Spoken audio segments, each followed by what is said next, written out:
Okay, get ready for this. We're about to talk about holding something in your hand that is literally older than the sun. Yep, we're diving into the incredible world of ancient stardust. Actual, physical dust from stars that lived and died long before our solar system even got started. I mean, seriously, think about that for a second. Holding a tangible piece of a star that went through its entire life cycle and died out before the Earth, before our sun even began to form. It sounds like something straight out of science fiction, right? Well, it's not. It's one of the most amazing frontiers in astronomy today. So, to really get our heads around the timeline here, let's just ground ourselves. Our sun, our Earth, everything in our solar system, it's all about 4.6 billion years old. That's kind of our home baseline for age. But this is where things get completely wild. Scientists have found tiny, tiny grains of dust trapped inside meteorites that are, without a doubt, older than 4.6 billion years. These aren't just space rocks. They are quite literally messengers from a time before our entire solar neighborhood existed. Okay, but how in the world do you even begin to find something that ancient and that impossibly small? Well, that question kicks off one heck of a cosmic detective story. And the first chapter is all about finding this cosmic needle in a haystack. The challenge here is just staggering. We're talking about these pre-solar grains being about 1 micrometer across. That's smaller than one of your red blood cells. And to make it harder, they're unbelievably rare. We're talking less than 5 parts per million of the meteorite they're hiding in. You know, the pioneer in this field, Edward Anders, put it perfectly. He said, finding these grains is like burning down the haystack to find the needle. And believe it or not, that's almost literally what scientists have to do.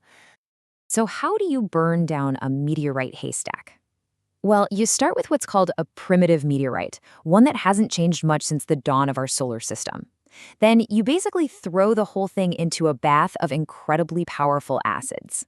This dissolves almost everything. 99.999% of the meteorite just melts away. But a few incredibly tough acid-resistant grains survive this chemical onslaught. And those little survivors, that's it. That's the stardust. So you found these tough little crystals, but that's not enough. How can you be absolutely sure they're from another star? The answer, the proof, is in their chemical signature, a totally alien isotope fingerprint. Now don't worry, just a super quick chemistry refresher. An isotope is just a slightly different version of an element. Same number of protons, different number of neutrons. The key thing is that the specific ratio of these different isotopes in a piece of matter acts like a totally unique fingerprint. So think about it this way. When our solar system formed, all the gas and dust got swirled together in a giant cosmic blender. Because of that, everything that was born here in our solar system has a very consistent, very predictable average fingerprint for every element. And this is where the discovery just becomes undeniable. Let's look at carbon. Here at home, the ratio of carbon-12 to carbon-13 is a rock-solid 89:1. It's just what it is. But in these pre-solar grains, that ratio is all over the map. We're talking variations of more than 1,000 times in either direction. It is a completely different, completely alien signature. This massive difference, this isotopic anomaly, is the absolute smoking gun. It's like a cosmic birth certificate that proves beyond any doubt that these grains could not have possibly formed along with our sun. They are 100% visitors from other long-dead stars. Okay, so we found them. We've proven where they came from. So what's the payoff? What stories can these tiny messengers actually tell us? Well, it's time to listen to some tales from dead stars. Our first story comes from a type of star called an asymptotic giant branch star, or an AGB star for short. The easiest way to picture these is as old, bloated red giants that are gently puffing their outer layers off into space, kind of like cosmic smoke rings. It turns out a huge chunk of the pre-solar grains we find, especially the silicon carbide ones, come from these AGB stars. And they're incredible because they give us a direct physical sample from inside these stellar element factories. They actually confirm our theories about how heavy elements are made. And because their fingerprints are so varied, we know we're looking at samples from dozens of different parent stars. And get this, by studying radioactive decay inside these tiny grains, scientists can even use them to estimate the age of our entire Milky Way galaxy, putting it at around 14 to 15 billion years old, all from a speck of dust.